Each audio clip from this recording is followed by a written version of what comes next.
Well, we have found our scapegoat for when we do crash and burn with promotion this year, and he sat opposite me. I'm looking at you, Phil, because you wrote an article about how Bielsa's tactics are all suited to the Premier League. We're all ready for it. There were a lot of woulds in there, so would be suited ifs as well, if they go up. I was very careful about that, although it didn't make a difference to the, to the response. General reaction to it. But it took me back to a piece that one of my colleagues, Michael Cox, had written about Premier League teams, and particularly the better teams in that league, and the way that they play with an attacking front five. And that was so apparent, I thought, in the Hull game and the Huddersfield game, particularly in the two best goals that were scored, Roberts away at Hull and Ayling against Huddersfield as well. And the more you look through Bielsa's team, the kind of high press and the way in which it's structured, it does look like tactically it is very ready for that division. I don't think that changes the fact that there are going to have to be alterations to the squad. They are going to have to invest in it and sign players, and I don't think anybody should be blinded to the fact either that they did run out of steam down at Arsenal. Even though they seemed to have Arsenal on toast for 45 minutes, it was ultimately Arsenal's game in the end, and in part I think because of the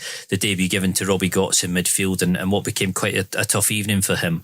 But all in all, I kind of feel more and more like the framework is definitely there for Leeds if they do the right things over the summer. And I think if Bielsa equally is open to what he needs and to a depth of resources that will keep him right in the Premier League, I don't think there's any reason why. I wouldn't want to say that they go up and be as good as Sheffield United, who are having most ridiculously good season under Chris Wilder, but I think there's the potential for Bielsa to transfer his plan successfully in the way that Wilder's been able to. And okay, it hasn't happened with Norwich and it hasn't happened with Aston Villa, but I just get the feeling that Wilder and Bielsa are similar in the way that what they do is so drummed into the players and is so rigid and is always stuck to, no matter how the results go, that they'll be in good shape if they do get there.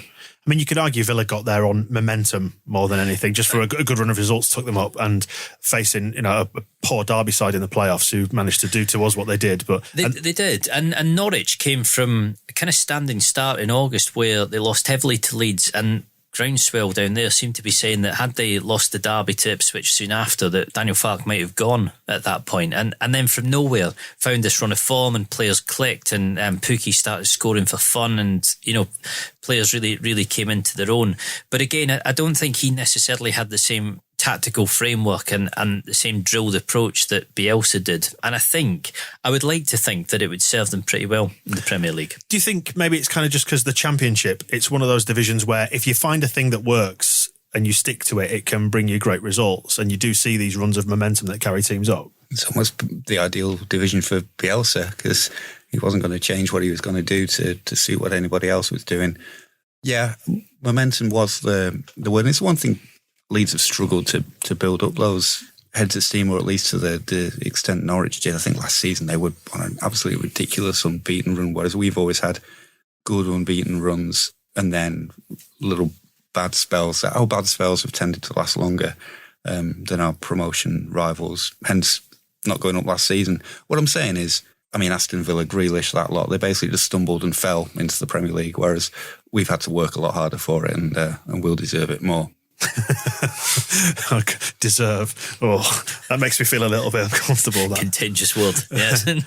But it does feel like the whole thing is geared towards that now, because we are seeing players come into form, and you can't ignore the evidence that first 45 minutes against Arsenal, which was spectacular. No, it was, and they would deserve it. Joking aside, if you're objective about the work Bielsa's done and the changes that he's made to individual players and the team and with it the whole atmosphere around the club, you couldn't deny that this was planned for and delivered in the way that it was supposed to be done. I don't think anybody has got past the feeling that it should have happened last season and it was all there for the taking. But there was a difference last season in that you had a genuine top three, and it was, from kind of January, February onwards, it was always that mix of Leeds, Sheffield United and Norwich, and you knew that one side was going to get pipped by quite a narrow margin, whereas this time round it's been quite difficult for Fulham and Brentford. I know Fulham closed right into the position where they were level on points with Leeds, but they haven't half let Leeds off the hook with their results, and equally Leeds have kind of put the foot down with theirs at the same time. And it feels like a slightly different division, and it almost feels like,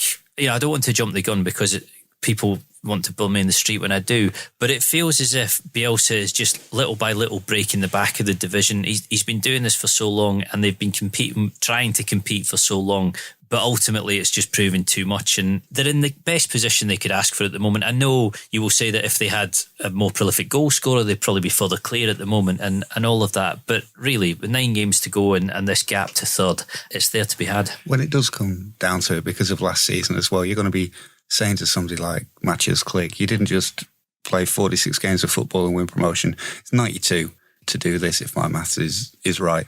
And a lot of the players have put that effort in to sustain it from last season into this one, not let it drop the way that other teams, they can't bring it again for another year. And the players who have, because of Bielsa's squad rotation or lack of it, put in the amount of miles, minutes and energy and full working days in the case of a lot of them, compared to other clubs where you get the afternoon off. Leeds with the double sessions and the triple sessions that Bielsa loves to give them. I use the word deserve it deliberately.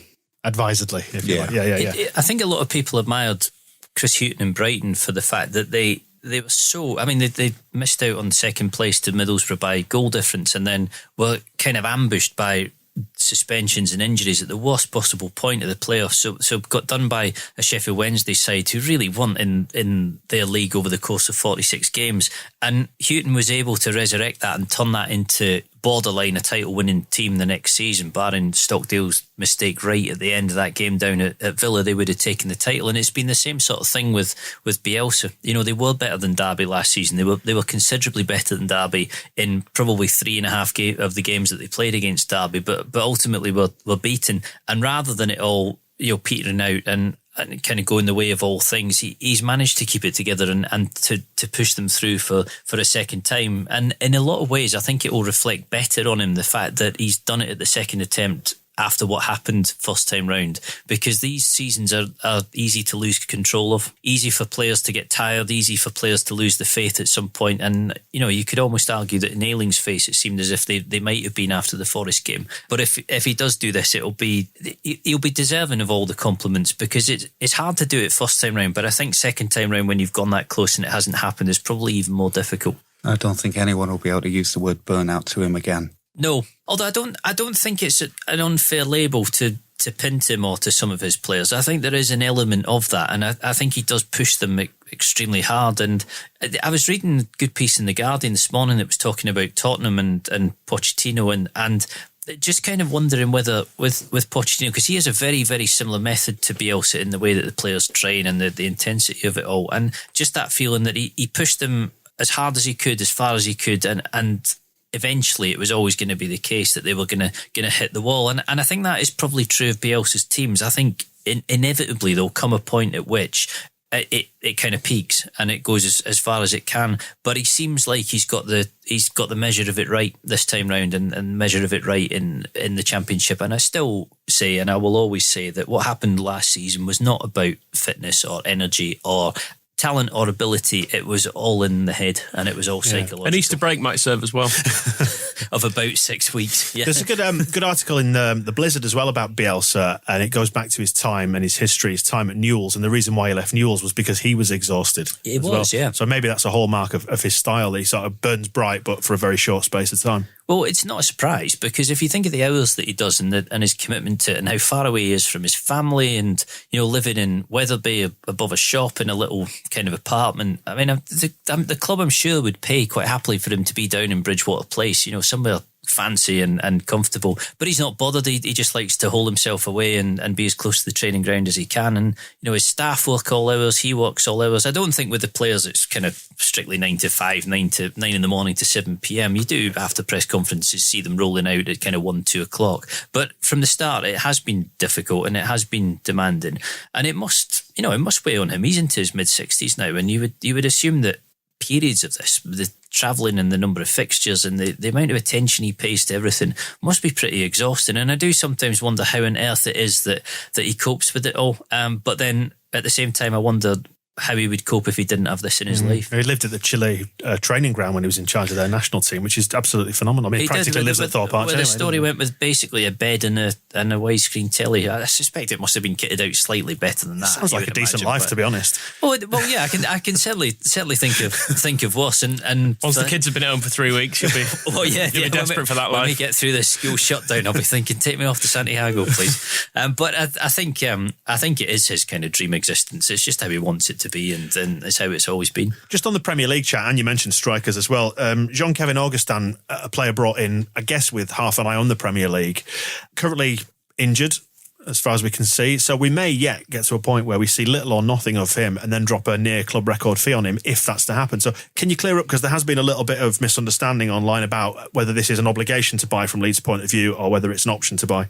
It's an obligation if they go up. It's an option if they don't. And given that he would be kind of 18, 90 million pounds, something like that, you can forget the option if they don't. They're not, well, I can't imagine they'll get into it. I know they've done it with Costa, but they've done it with Costa because they're hoping very much so that they can get promoted this season. And I think because they'll stagger his payments over 4 years, they think they can still finance £4 million a year or £3.5 million a year for Costa. But they can't do that over and over again. They can't have 4 or 5 players who are costing them that each summer and each season, because it'll do damage to the accounts. So if they go up, they're obligated to sign Augustin. What I'm never sure about in these situations is where the player comes in. I would assume, and this must be the case, that when Augustin came, he knew that the obligation was there, so he was essentially committing to a move to Leeds as well. But if he's barely played by the time the season finishes, and if he's been injured for some of it, and if he was to feel that he hadn't really settled or he wasn't really sure about